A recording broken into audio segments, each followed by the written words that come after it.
Welcome back, everyone, to the Dice Matrix. My name is E.T., and today we're going to be covering inside the Dungeon Crawl Classics a specific area called the Cyclopedia of Creatures, Monstrous, and Mundane, where in this series I'm going to try to cover one or two creatures. Today we're just going to be focusing on one called the Cave Octopus. So, without further ado, let's get to it.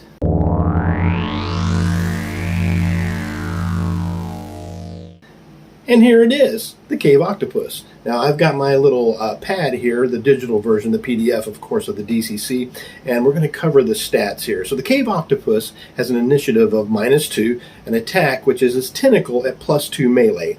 And when it hits, it'll do a damage. And it says, and beak, which is a +4 melee, 1d8, but I'll cover that in a second when I read the specifics and letting you know how it works exactly. Its armor class is 11. The Cave Octopus has 2d6 for hit dice. It can wander around or walk for 20 feet, or for its movement, it can swim for 40 feet.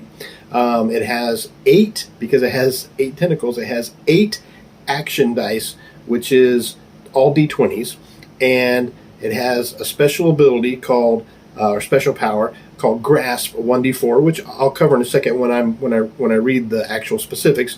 And it has a camouflage special ability as well.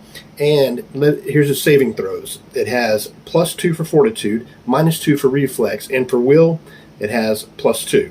And its alignment, of course, is neutral.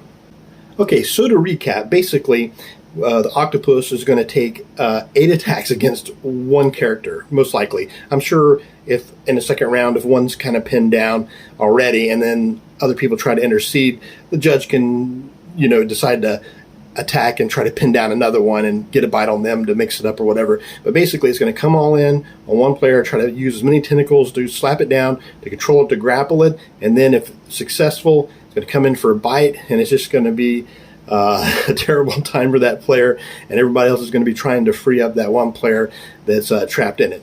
Now, I think this is a good opportunity to put something in a cavern network system that people aren't normally used to, because it's not something that you see. It's always like, you got your orcs or your dragons, or, a lot of things seem typical, and this is something that I would personally put into a storyline where they would have to go into this cavern system under a different they're not trying to go after the octopus, but it's not a random encounter either, because I would probably work it in as like a side thing where they keep coming across it. So maybe they're trying to get this ultimate idol that they have to get back to a village or something, and they keep running across these octopuses, and they're trying to figure out, like, why are these things just popping up everywhere? We never used to see so many of these things.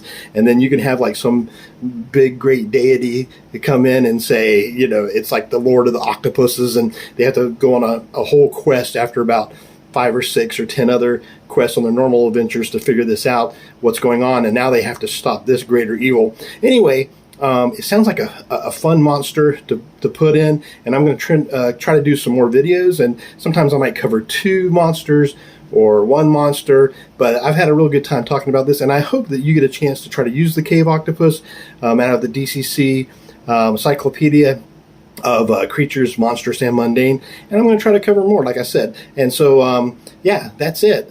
Have a good time role-playing, and thanks for watching.